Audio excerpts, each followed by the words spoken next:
Vamos a hablar en el tema lo que resulta cuando le damos a Dios lo que nos pide. O también diríamos el resultado cuando le damos a Dios lo que nos pide. Primeramente, antes de que estemos viendo estos versículos que hemos leído, vamos a remontarnos un poco atrás para dar sobre todo el contexto de estos versículos. En estos versículos anteriores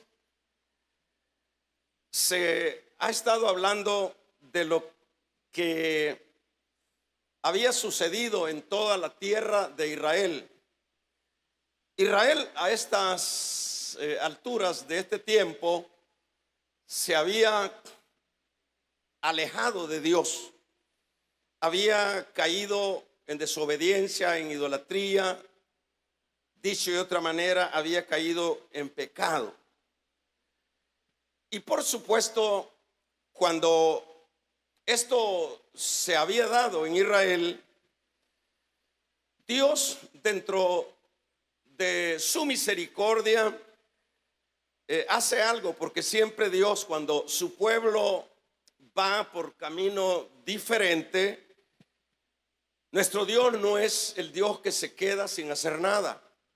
Siempre vamos a ver a Dios tratando la manera siempre de que sus hijos corrijan el camino, y eso es lo que hace con Israel. En el caso de Israel, el Señor a través de Elías genera una sequía. En este tiempo fue muy largo el periodo de que no se dio lluvia en toda esta región. Fueron 3 años y medio. Y estos 3 años y medio sin agua, de hecho, escaseó el alimento, el ganado, al no haber zacate y sucesivamente, pues todo fue un caos. Y como decía, esto tenía un trasfondo de que Dios, por medio de este juicio, quería reconvenir a Israel que volviera a su camino. Ese sería como el trasfondo de este pasaje, de estos pasajes bíblicos. Y lo que en esta ocasión yo quiero sobre todo enfocarme es, bueno, en las circunstancias en términos generales que se dio en esta sequía. A tal grado que esta sequía no solo alcanzó lo que sería la región de Israel, sino que las demás regiones cercanas, como en este caso estamos hablando de Sarepta. Sarepta era una región, o sí un país, diríamos, que ya estaba fuera de lo que eran los límites de Israel, y que aparte de eso tenía el agravante que eran paganos, que no eran gente que tenía absolutamente nada de algo para Dios. Más bien eran adoradores de ídolos. Así eran estas naciones cercanas y en este particular. Y en esta ocasión lo que nosotros vemos es que la sequía, la hambruna había alcanzado, en este caso, a esta región, y en particular a una viuda de esta ciudad o de este lugar de Sarepta. Esta mujer realmente estaba en una condición, bueno, terrible, a tal grado que ella no tenía ya recursos, y aparte que era viuda, segundo, no tenía recursos como poder paliar la situación. y había llegado al punto cero, por decirlo de esta manera. Al llegar al punto cero estoy refiriéndome a lo que leíamos, que ella, bueno, está ya dando los últimos pasos para dejarse morir. Y claro que se iba a terminar de morir al consumir pues el único alimento que tenía, porque ya no había de dónde agarrar más. Y eso era lo que andaba haciendo cuando Elías llegó, que es lo que leíamos, que el Señor le dijo a Elías: levántate, Elías, de acá, de este lugar donde estaba, y anda a Sarepta. En Sarepta tengo una viuda que voy a usarla para que te mantenga ahí. Y esto es lo que sucede cuando Elías llega a este lugar. La viuda estaba recogiendo 2 leños, dice ahí, o sí, 2 leños, y en este caso era para cocer lo que sería una torta con un poquito de harina y también un poquito de aceite, para luego comérselo y luego pues morirse, porque ¿a dónde iban a ir a conseguir más? Eso era todo. Ahora es importante, hermanos, que Elías, pues en este caso tan crítico, Elías le pide agua, ¿verdad? Y luego también le pide pan. Y ella, en este caso, le expresa, que es lo que leíamos, le expresa, bueno, la verdad, le dice, yo voy a darte agua, pero luego le dice Elías, pero también te pido que me traigas un bocado. Y ella le dice, no tengo, apenas he ido a traer estos leños para hacer fuego y cocer una torta de esta harina y este aceite y morirnos yo y mi hijo. Y es interesante ver que en este caso Elías le dice que le traiga y que le dé a él. Le dice Elías, tráeme una torta, tráeme, y no temas, porque Jehová, le está diciendo, hará que sea multiplicada la harina y también el aceite. Es interesante ver de qué manera Elías da una palabra comprometedora. Y eso nos enseña de que cuando un siervo de Dios o alguien que le pertenece a Dios se atreve a comprometer, a dar una promesa, porque aquí Elías está dando una promesa diciéndole, no temas, porque Jehová ha dicho que no escaseará la harina ni tampoco el aceite. En este caso hay pues un comprometer de Dios.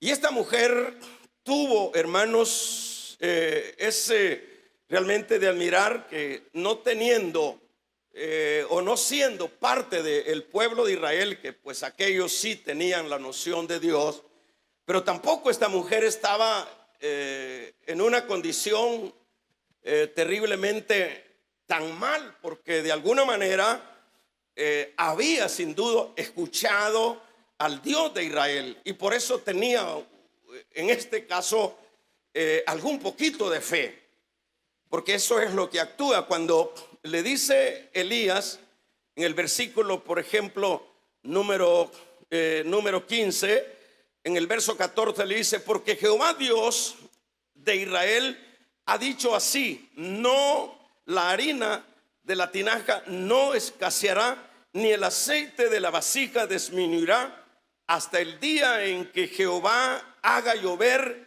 sobre la faz de la tierra. Y es interesante que entonces ella fue e hizo como le dijo Elías, y comió él y ella y su casa por muchos días. Y luego dice, y la harina de la tinaja no escaseó, ni el aceite de la vasija menguó, conforme a la palabra de Dios. En esto lo que nosotros vemos es que hermanos, esto sucedió. Dios cumplió dándole harina y el aceite a aquella mujer, aquella que estaba en las últimas, aquella que no tenía ya más esperanza.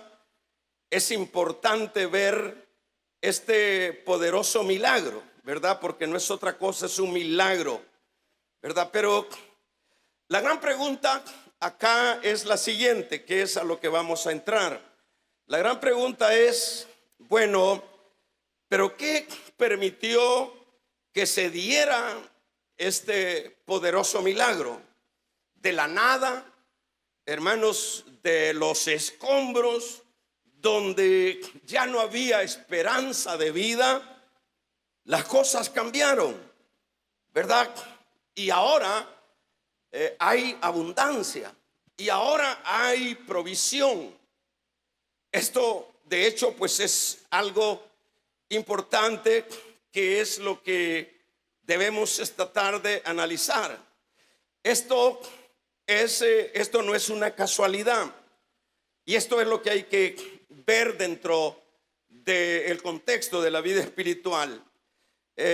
Nosotros siempre somos de aquellas personas que estamos esperando los favores de Dios, las misericordias de Dios, las bendiciones de Dios, siempre, porque dejaríamos de ser hijos, dejaríamos de ser creyentes si nosotros no estuviéramos siempre con esa mentalidad, con esa disposición de decir, mi Dios me ayudará en esta dificultad, mi Dios me sacará adelante. Y eso pues es así, porque siempre Dios es el que nos va a sacar, porque muchas veces hay asuntos que nosotros no podemos, pero la Biblia dice que lo que es para nosotros imposible, para Dios es posible. ¿Por qué? Porque Dios puede hacer todas las cosas. Ahora, ¿qué es lo que permite que las cosas tomen otro rumbo? ¿Qué es lo que permite que las cosas cambien? Las cosas caóticas, las cosas difíciles. ¿Qué es? Las cosas no se dan por casualidad.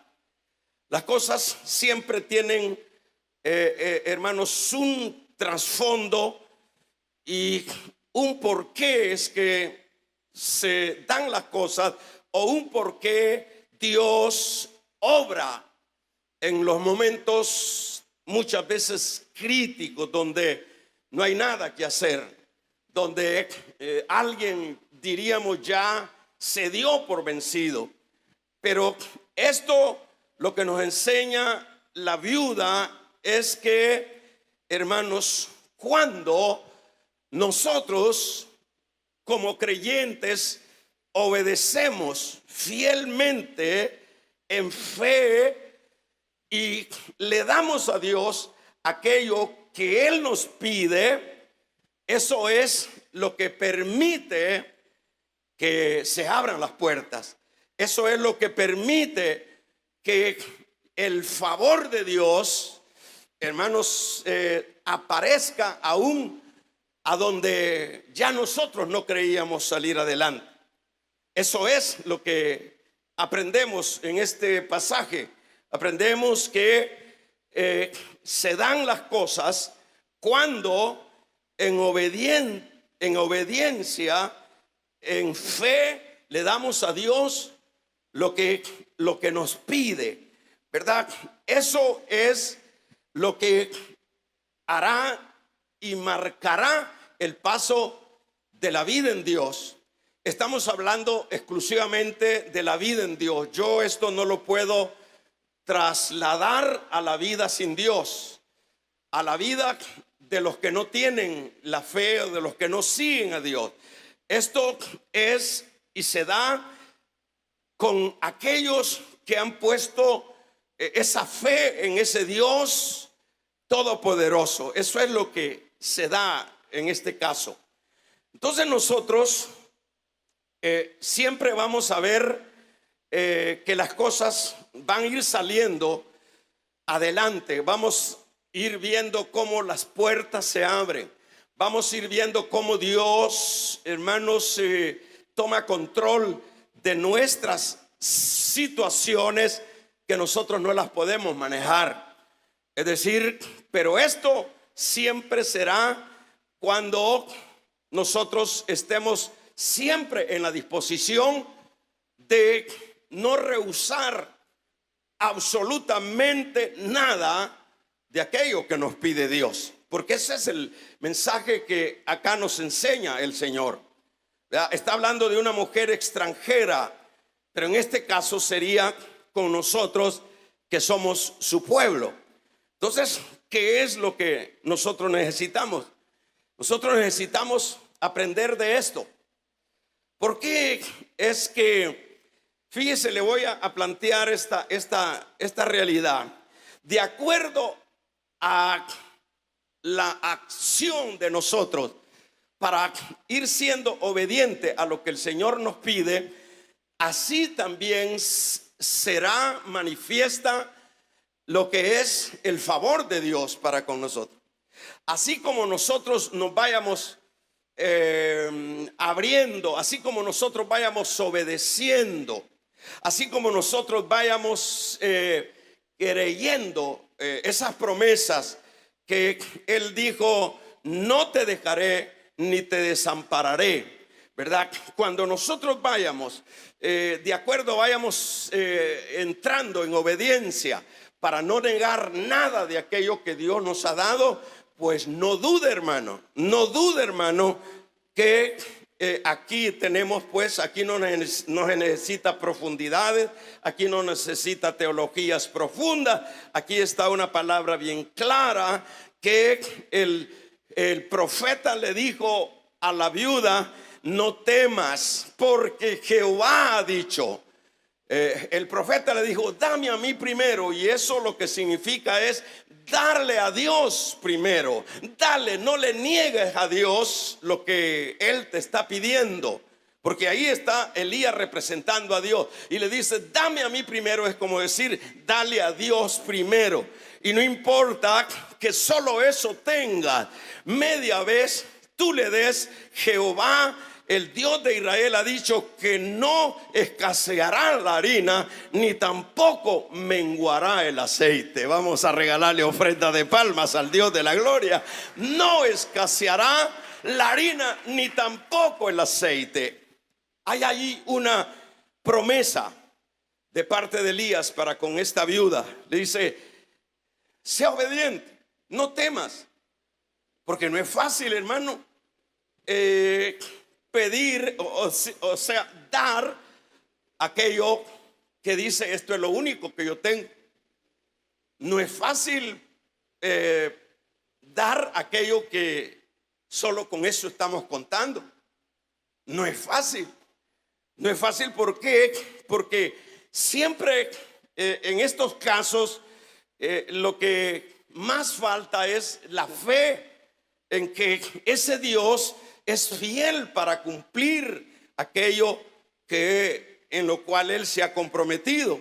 A veces uno duda, no es fácil. Pero cuando, por ejemplo, en términos así más sencillos y prácticos, cuando el Señor le dice a uno: dame tu tiempo, dame tu fuerza, dame tus habilidades, dámelas, dame esa parte de tu vida. No es fácil, por ejemplo, para alguien que por lo general siempre estamos tan ocupados, que estamos tan saturados en lo que sería la vida secular. No es fácil ser obediente. No es fácil decir: sí, Señor, te voy a dar mi tiempo. Si mi tiempo, el tiempo por lo general lo tenemos ya comprometido, ya está anticipadamente comprometido. Muchas veces ya nosotros decimos: ¿Cómo puedo darle a Dios mis fuerzas si mis fuerzas las estoy dedicando a esta área? ¿Cómo puedo darle a Dios mis recursos? ¿Cómo le puedo dar a Dios lo que Él está pidiendo? ¿Cómo lo puedo? No puede ser. Por ejemplo, usted ve en el caso de el diezmo, que es una cosa muy sencilla, que es una cosa muy, diríamos, sencilla, sí, porque en el caso de esa parte, diríamos, financiera, económica, el Señor pide la 10ª parte. Pero ¿qué es la lucha de muchas personas dentro del conglomerado cristiano? ¿Cuál es la lucha? No, Señor, le dice, dame esa parte, dame esa 10ª parte, dame ese tiempo, dame esa fuerza, dame esa inteligencia, dame tu servicio. Es decir, aquí en este caso ya lo aplicaríamos de esa manera. No le está diciendo dame esa harina, dame esa torta, dámela y después no va a escasear. Aquí nos está, esto lo estamos trasladando a la vida real, a la vida práctica de la iglesia de hoy día.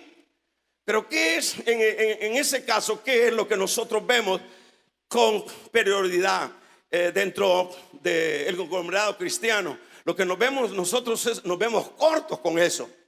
Por ejemplo, decir yo apartar la 10ª parte, y que no pensaba hablar de esto. Si usted vino y está oyendo esto, pues es que Dios le ama. Damos un gloria a Dios. Vamos a regalarle ofrenda de palmas al Dios de la gloria. Entonces diríamos, usted dice, pero ¿cómo puede ser si apenas yo tengo un salario muy escaso? ¿Y cómo puede ser? Imagínense cómo son los combates emocionales dentro. Esto sería en los casos peores. Dice, si yo apenas estoy sobreviviendo, si yo apenas estoy luchando por remendar un hoyo y otro, y cómo puede ser que por ahí pues siempre tocan este tema y pues yo no puedo.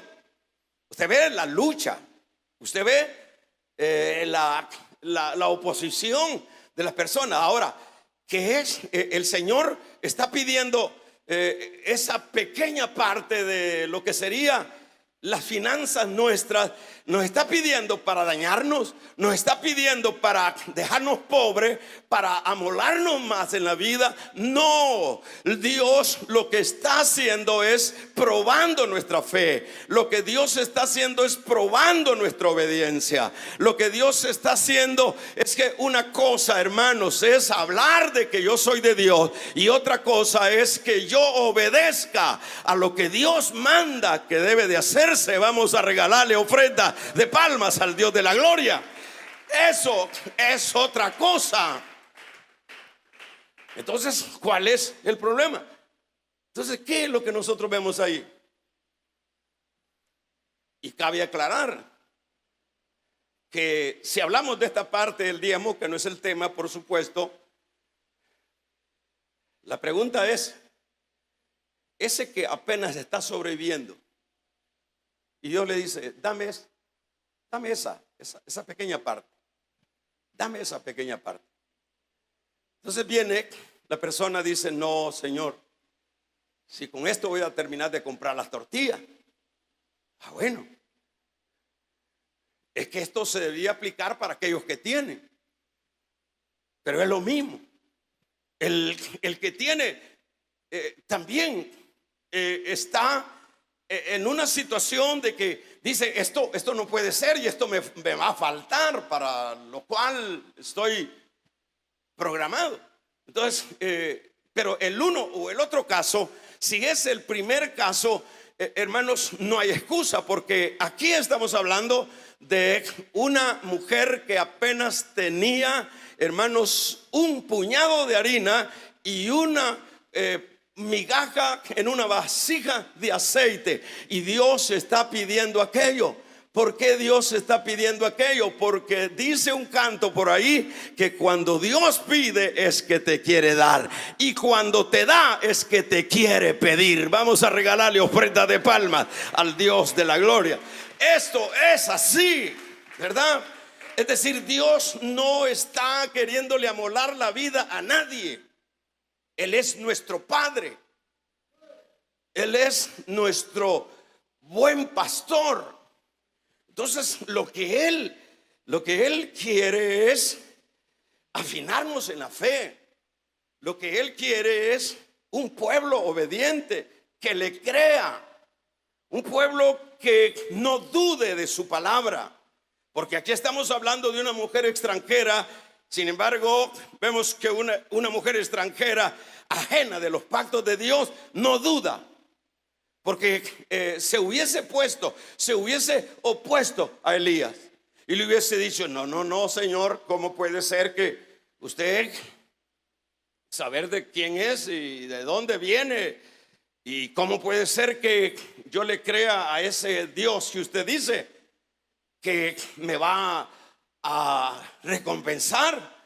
No, Señor, no, disculpe. Y bien le hubiese cerrado la puerta, pero hubiese cerrado que la harina se multiplicara y que el aceite a la vez también dejara de fluir. Entonces, ¿qué es lo que sucede? Lo que sucede es que muchas veces nosotros cerramos las puertas. Dios nos quiere, hermanos, diríamos más que todo nos quiere formar. Porque si hablábamos de bendiciones, a la verdad pues bendiciones siempre son bendiciones. El hecho mismo de amanecer vivo un día, no digamos que ya tenemos algunos años y que ya tiempos estamos disfrutando de las bendiciones de Dios. Dios siempre, sobre todo, quiere formar a su pueblo. Dios quiere siempre lo mejor para su pueblo. Y la manera de formar a su pueblo es, hermanos, llevándolo a que ese pueblo entienda de qué manera son los mecanismos de Dios para formar su carácter, para formar su vida, ¿verdad? Porque estos son como ensayos, como pruebas de una forma de formar el carácter de la fe, de formar el carácter de la obediencia.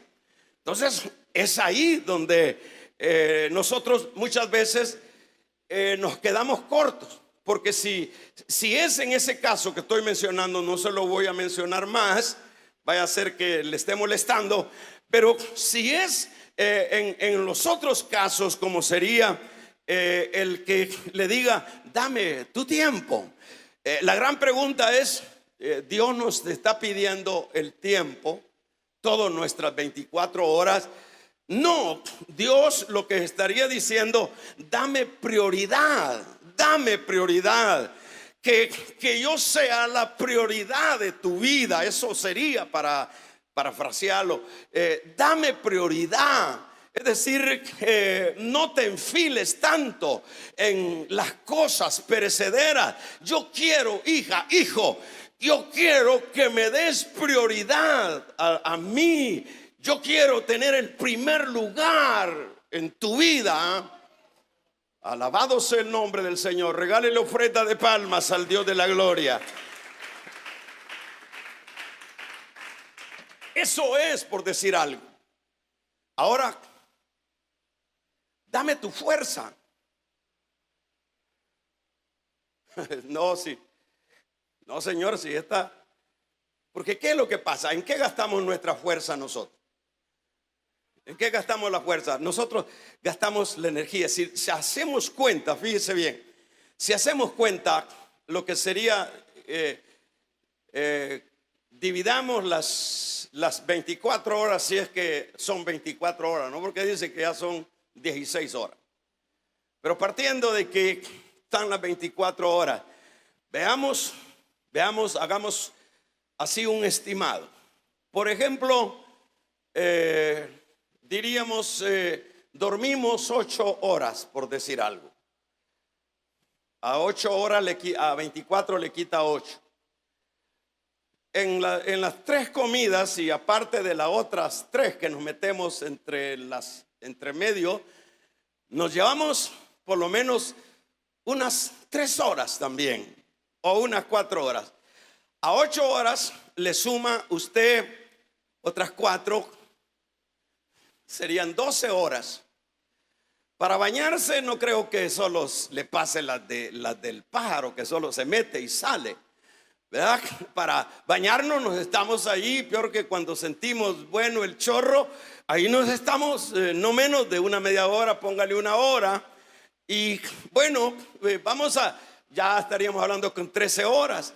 De ahí nos vamos nos vamos a ver televisión, póngale a ver chat, póngale otras 2 horas.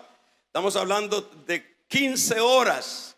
De ahí que para ir al trabajo nos llevamos 1 hora para llegar y otra para venir. Estamos hablando de 15, 16, 17 horas. Y supóngase que vamos a trabajar 8 horas, a 18 horas, súmele. Es decir, hagamos números. ¿Cuál es el tiempo que le damos a Dios? ¿Cuál es el tiempo que le damos a Dios? Ya viene a un cultito y está con ganas de irse, vamos a regalarle ofrenda de palmas al Dios de la gloria. ¿Cuál es el tiempo que le damos al Señor, hermanos? No le damos nada. No le damos nada a Dios. Si a esto le decimos, bueno, vamos a orar tal, vamos a esto, vamos a los cultos. No hay tiempo. Mire, si la gente ahora, ¿cuál es la dinámica de las iglesias? Las dinámicas de las iglesias es, hermanos, 15 minutos de canto y 15 minutos de predicación. Y apúrese, porque si no la gente ya no vuelve. La gente quiere reloj, la gente quiere para Dios. Quiere, hermanos, que tratar a Dios como un Dios miserable. Así somos nosotros. Nosotros no queremos invertir tiempo. Nosotros no queremos invertir fuerza. Nosotros estamos muy ocupados. Nuestra fuerza, nuestra vida está ocupada en lo de yo, pero Dios quiere formarnos. Dios quiere, hermanos, formar carácter. Dios quiere ver nuestra obediencia. Y por eso, de esa abundancia de 24 horas, te dice el Señor, dame un poquito a mí, dame un poquito a mí. Vamos a regalarle ofrenda de palmas al Dios de la gloria. Dame un poquito a mí. ¿Y qué es lo que le damos? Esos 15 minutos y esos otros 15 minutos de la palabra. Eso es todo. Y váyase luego y no haga mucho culto. No ande atrasando a la gente. Porque la gente ahora, más que todo el pueblo de Dios, todo es un ambiente de rapidez. Todo se ha vuelto ahora modos rápido.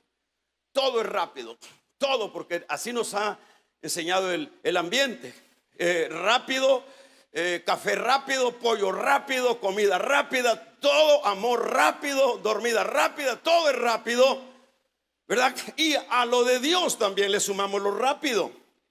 Pero queremos decirle que Dios es soberano. Quiero decirle que Dios es el mismo de ayer, de hoy, por todos los siglos. Quiero decirle que Él no ha cambiado, hermanos, de su carácter. Él es el Dios todopoderoso. Él es el Dios que se merece toda gloria y toda honra. Él es el Dios que debemos de adorarle, deben decirle. Eso es así, hermanos, ¿verdad? Entonces, ¿qué es lo que nosotros vemos?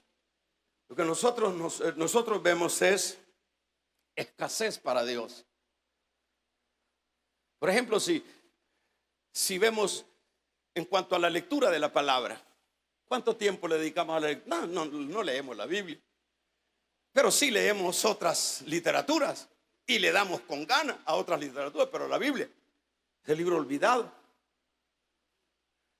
Entonces, en este caso, ¿qué sucede cuando nosotros entramos como pueblo de Dios en una escasez para el Señor?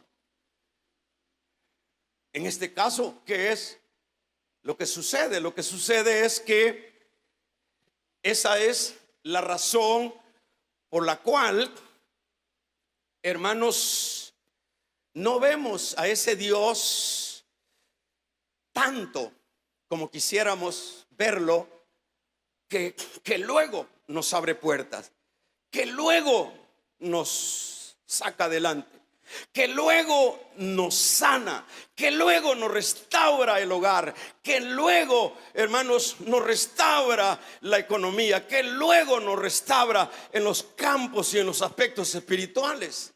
No vemos esa prontitud de Dios, porque el punto está, como decíamos, que resultados siempre los vamos a obtener cuando no le neguemos a Dios lo que nos pide.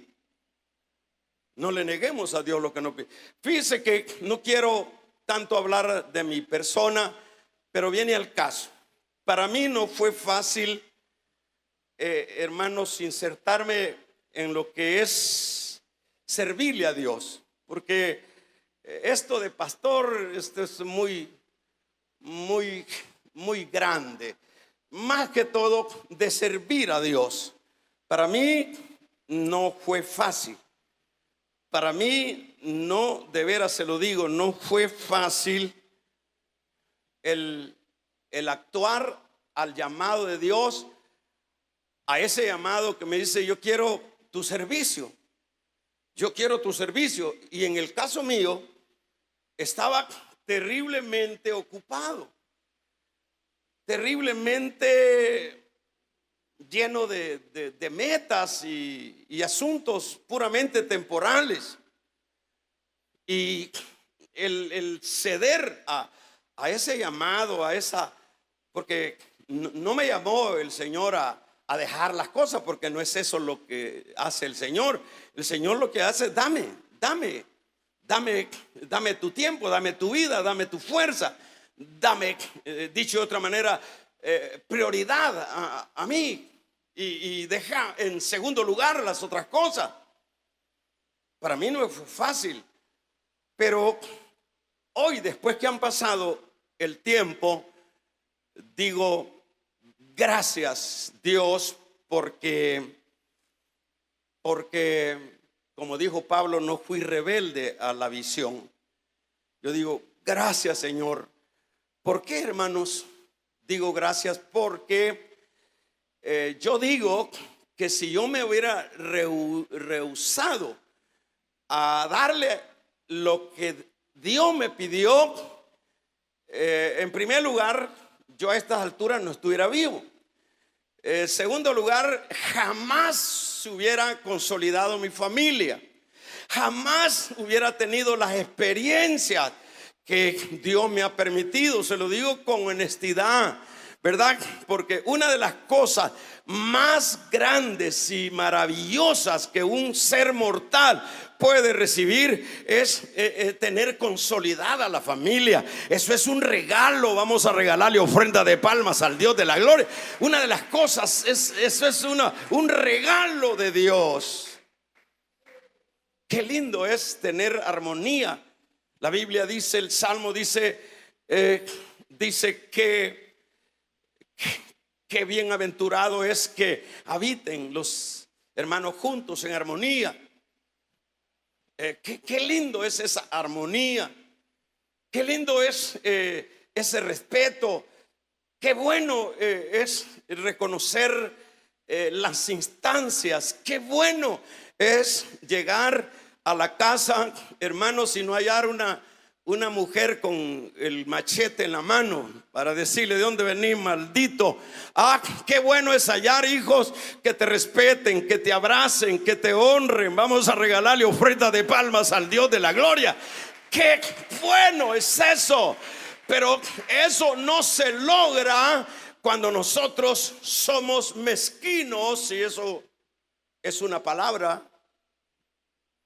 Cuando nosotros somos pobres para Dios, eso no se logra. Esa restauración es increíble. Usted sabe, y no lo digo con orgullo, usted sabe que yo no vivo de la obra. Usted sabe que aquí ninguno vive de la obra. Aquí es un milagro. Es un milagro, pero bueno, Dios me permitió antes poder hacer algo para mi sostén, pero yo me pudiera aprovechar, pero hubiera arruinado diríamos, mi testimonio. Pero yo fui obediente, y qué rico puede tener una familia consolidada. Y no me estoy jactando de ello, sea la gloria para Dios. Amén. Qué rico. Si dentro de los ricos, si el hijo no es marihuano, el hijo es prostituto, el hijo es ladrón, el hijo es homosexual, eso no es vida. Pero ¿cómo se pueden lograr las bendiciones de Dios? Sencillo, la llave es cuando no le niegues a Dios aquello que te ha pedido. Sencillamente, cuando no le niegues a Dios, eso es lo que hace la diferencia. Pero ¿qué es lo que siempre ganancia? Siempre Dios, como decíamos, no nos pide porque Dios tiene necesidad. Es una manera de formar a su pueblo. Es una manera de ver si hay fe y obediencia a su palabra. Pero ¿qué es, por ejemplo, nos dice la Biblia, por ejemplo, en el capítulo número 18, si no estoy mal, de Lucas, cuando, fíjese qué interesante es, que cuando el Señor le dice referente al caso de aquel joven rico, ¿verdad? El joven rico, el Señor le dijo, dame tu economía, pero lo estaba haciendo Dios en el contexto de lo que el rico o joven había dicho. Pero es interesante cuando dice en el capítulo número 18, sí, versículo 28 de Lucas, dice, entonces Pedro, el trasfondo acá, el contexto acá es ese rico que se fue triste. Y dijo el Señor, porque es más fácil que pase un camello, en el verso 25, por el ojo de una aguja y no un rico al reino de Dios. Eso no quiere decir que los ricos no van a entrar al reino de Dios. Allá van a haber millonarios que vivieron no para su yo, ni usaron lo que Dios les dio para echárselo encima, sino que lo distribuyeron dentro del reino, dentro de los propósitos de Dios. Allá van a haber muchos. Y no es que Dios tenga un estigma con los ricos. Abraham era un rico, Job era un multimillonario, y esos están en el cielo, damos su gloria a Dios. Pero dijo el Señor, porque es más fácil, verso 25, pasar un camello por el ojo de una aguja que un rico al reino de los cielos. ¿Por qué? Porque la riqueza se vuelve un Dios. Por eso se le llama el Dios Mamón, porque la riqueza es mamar, ¿verdad? Por eso le llama Mamón. Entonces la riqueza se vuelve un Dios. Vamos a ver. Y los que la oyeron, verso 26, estos dijeron, ¿quién podrá ser salvo? El Señor le dijo, lo que es imposible para los hombres es posible para Dios. Pero lo que quiero destacar es cómo Pedro, en el verso 26, entonces Pedro dijo, he aquí, nosotros lo hemos dejado todo, todas vuestras posesiones. Pregunto, ¿qué es lo que dejó Pedro? Todas sus posesiones. Dice, ¿cuáles eran las posesiones de Pedro? Un barco viejo, unas redes rotas, algunos sí chinchorros, hermanos que no tenían nada de bueno, pero eso era su patrimonio, ese era con lo que él se sostenía, eso era con lo que él le hacía frente a sus responsabilidades. ¿verdad? Entonces dice, entonces Pedro dijo, nosotros lo hemos dejado todo por seguirte. Pero a mí me llama la atención cuando dice el verso 21 de ahí, le dijo, de cierto os digo que no hay nadie que haya dejado casa, padre o hermanos o mujer o hijos por el reino de Dios, que no haya de recibir mucho más en este tiempo y en el siglo venidero la vida eterna. Gloria a Dios. Es decir, no hay nadie que Dios le haya pedido algo y que haya sido para su quiebra.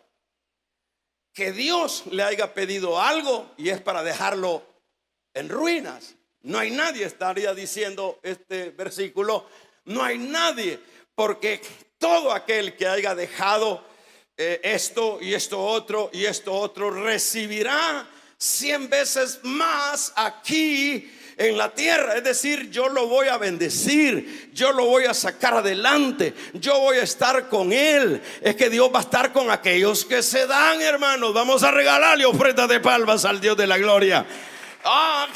Nadie de aquellos que han dejado esto, que han sacrificado esto por causa del reino, no solo van a ser, no solo yo voy a parafrasear, no solo yo lo voy a bendecir acá, sino que a la vez tienen pasaporte, visado, con múltiple visa para ser parte del reino de los cielos. O sea que ahí está la bendición. Ahí está. Estos hombres dejaron. Imagínense, Moisés dejó. De alguna manera Dios le pidió que dejara Egipto, y fue sensible para dejar Egipto. Dice que renunció a ser hijo de la hija de Faraón y se identificó con el vituperio de Cristo. ¿Cuál es la pérdida que tuvieron esto? Si hablamos de Moisés, es el hombre terriblemente usado por Dios. El hombre, en primer lugar, la figura de un Mesías. El libertador es un prototipo de Cristo. El que libra a Israel de su pueblo. Es un hombre que aun cuando tenía toda la gloria de Egipto, hermanos, renegó para ceder al llamado de Dios. ¿Y qué hombre en la historia de la vida ha tenido las experiencias que tuvo Moisés? ¿Qué hombre en la vida ha experimentado esa experiencia de, primeramente, de ser usado ejecutando 10 plagas sobre los dioses de Egipto? ¿Qué hombre pudo ver que al levantar la vara, cuando le dijo el Señor, ¿qué tiene Moisés en la vara? Porque estaban rodeados, venía el faraón, y aquí estaba en Piragidón, es una montaña, y en esta montaña no podían huir. Y allá había otra montaña que no podía huir, y aquí atrás estaba Faraón y adelante estaba el mar. Y Moisés, hermanos, se quedó orando, y le dijo el Señor: Moisés, no es hora de orar. ¿Qué tienes en la mano? Una vara. Pues alce la vara. Damos un gloria a Dios. Alce la vara y dígale, y parte el mar. Vamos a regalarle ofrenda de palmas al Dios de la gloria. Y Moisés, hermano, se levantó y levantó la vara. Y los escépticos dicen que fue la niña o el niño fenómeno natural que se partió el mar. Así es el mundo. Un milagro. ¿Qué hombre pudo comer del maná del cielo por 40 años? ¿Qué hombre pudo ser el instrumento para escribir la ley de Dios en el Sinaí? Es que cuando Dios nos pide, hermano, es que nos quiere dar. Entonces, ¿qué es lo que dónde es donde nosotros nos quedamos cortos? ¿Por qué es que Muchas veces nosotros no pasamos ahí de ser el mismo hermano. ¿Qué tal, hermano? Y pasándole, hermano. Yo no creo, ese lenguaje no es para un creyente. Aquí sobreviviendo, hermano. Sobreviviendo quiere decir comiendo a veces una vez al día o menos de eso. Al día es sobrevivir, en eso se entiende en la palabra sobrevivir. ¿Y cómo le va a usted? Viera con esa mujer que tengo, con ese hombre que tengo, usted viera con esos hijos, son un demonio, hermano. Mire, yo oro y yo que no hago y mire, y la cosa es difícil, hermano. Yo no hago que, no hay lo que hacer, ¿verdad?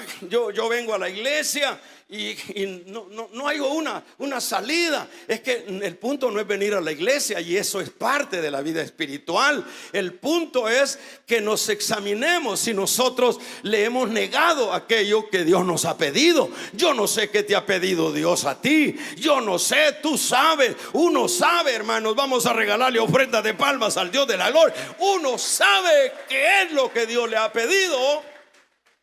Y entonces el problema está ahí. ¿Por qué no se resuelve el asunto? ¿Por qué seguimos sobreviviendo? ¿Por qué dicen la estamos pasando? El creyente no debe estarla pasando. El creyente no debe de estar entre morimundo y vivo y morimundo. Vea que no, Manuelito. El creyente debe de ir de poder en poder y de gloria en gloria hasta ver a Dios en Sion. Pero ¿qué vemos? Ahí vemos unos pegando con los palos. Ahí vemos uno, ay, hermano, yo hasta ahorcarme quiero. ¿Y por qué, hermano? Si es que mire que ya no aguanto, hermano. Y el problema uno mismo lo crea. El problema uno mismo lo genera. ¿En qué contexto uno lo genera? En la mezquindad. En la mezquindad, por ejemplo. Le quiero decir a los hermanos servidores, yo fui diácono. Y fui diácono. Y puedo decirlo con toda solvencia. Fui diácono y vive Dios que el tiempo que serví como diácono es una honra. Es un PH que tengo en el cielo. Es una posición que nadie me la quita. Pero lo que quiero decir es que ese periodo de esa fase de mi vida espiritual, yo la disfruté. No me recuerdo que yo haya hecho ese servicio a la fuerza. Cuando a mí me llamaron para esa posición, yo me sentí indigno. Yo dije, si eso es solo para los santos, esas posiciones. No, pero a usted lo han llamado, ahí está en la lista.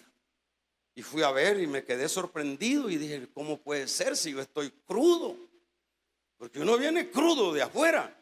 ¿Cómo puede ser si yo, pero fui obediente? Ahí, dicho de otra manera, me pidió el Señor mi servicio.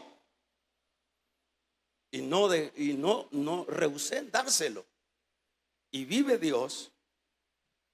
No sé cuánto tiempo fui diácono, porque después uno va asumiendo otros compromisos con mayores responsabilidades.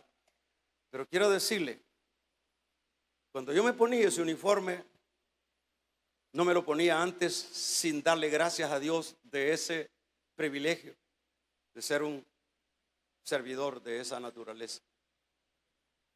Nunca me acuerdo que yo vine a rastra, porque ya me pusieron ahí, que no sé qué. No me acuerdo, se lo digo con sinceridad.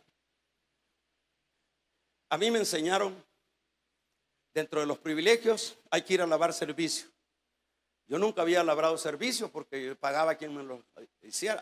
Además, yo era soltero, yo no tenía lugar fijo, yo andaba para arriba y para abajo. Pero a la iglesia vine a servir. Y yo veía servidores allá, hermanos que iban a matar el tiempo y que iban a hacer nada más algo así por hacerlo. Yo dije, yo no quiero eso, yo quiero servirle al Señor.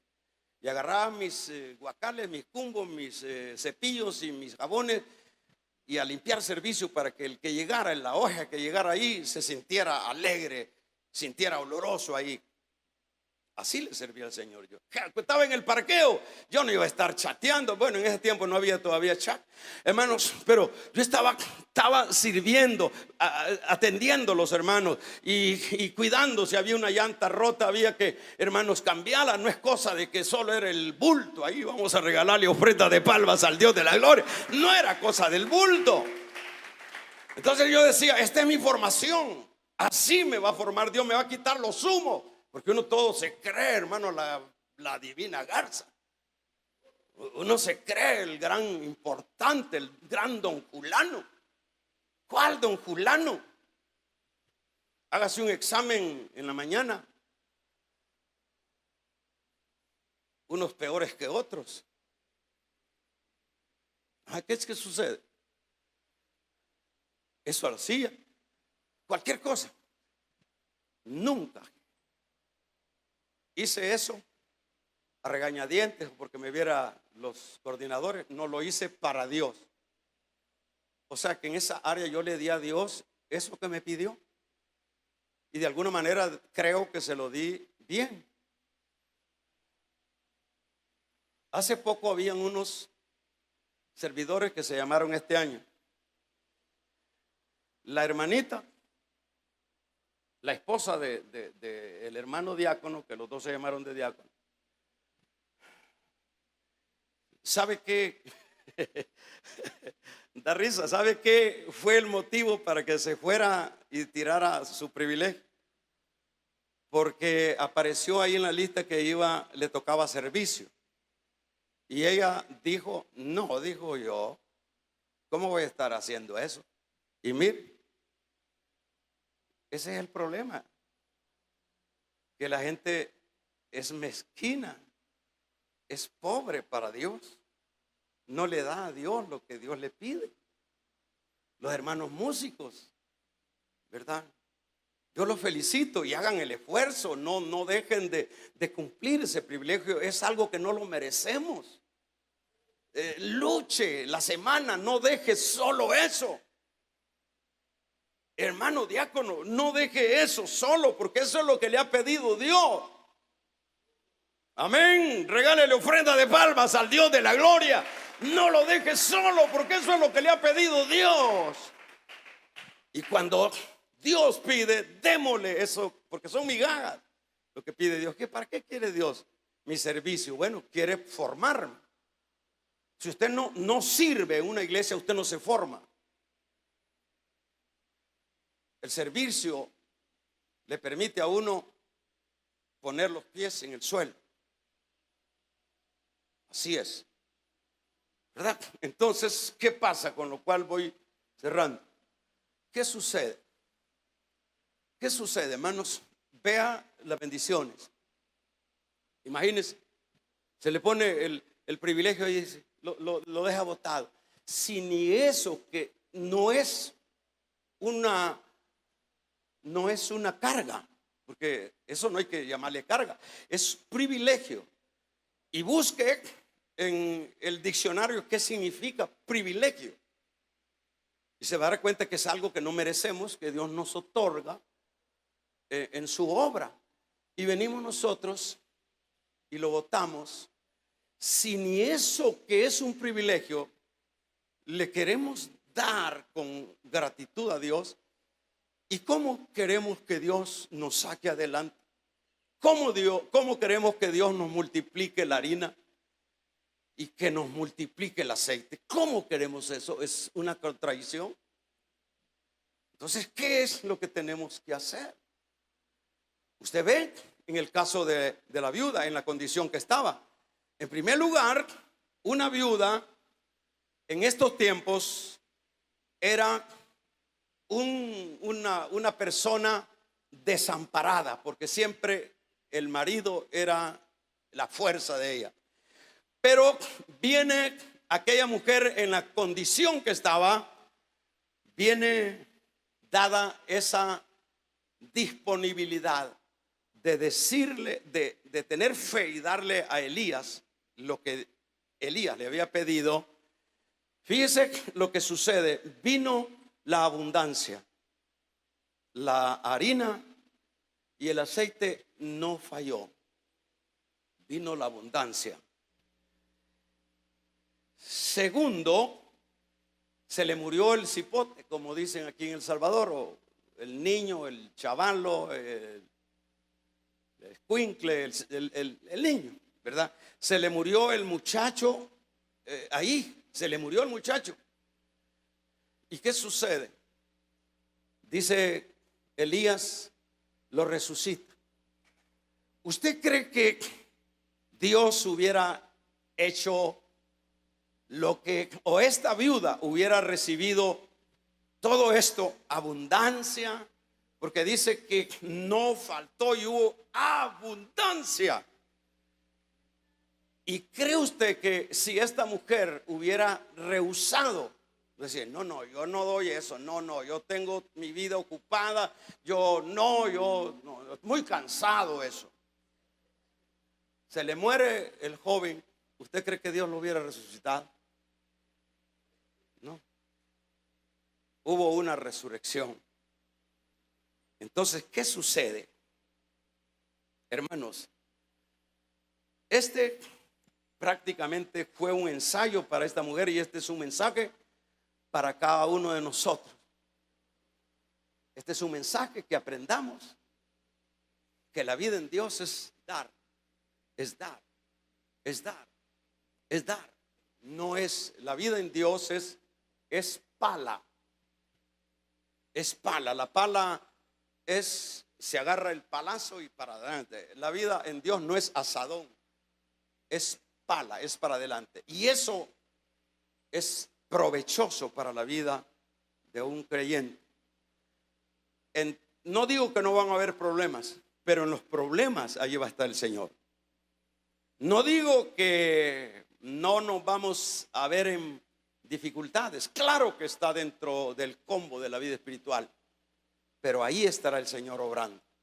Porque el Señor dirá, este no me negó, este fue obediente, este puso su fe en mí y yo le voy a corresponder. Esos son los valores y los principios que en la vida espiritual deben de desarrollarse. Y cuando los vayamos poniendo en práctica, usted va a ir viendo la mano de Dios. Usted va a ir viendo el favor de Dios. Contrario a eso, usted va a ir viendo, se va a sentir más aislado, más desesperado, más desamparado. ¿Por qué? Porque la doctrina del cielo es dar. Cierre sus ojos.